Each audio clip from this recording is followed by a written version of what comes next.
Sleeping with a fan on is extremely dangerous, and most people do it every night.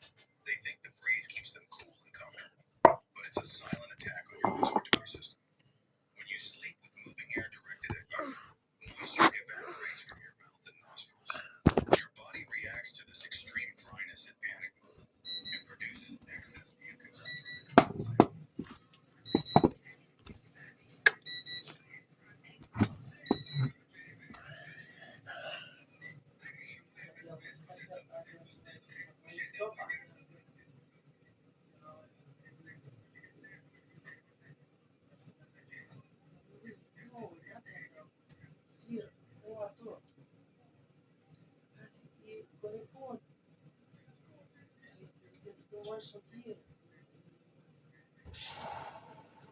You started?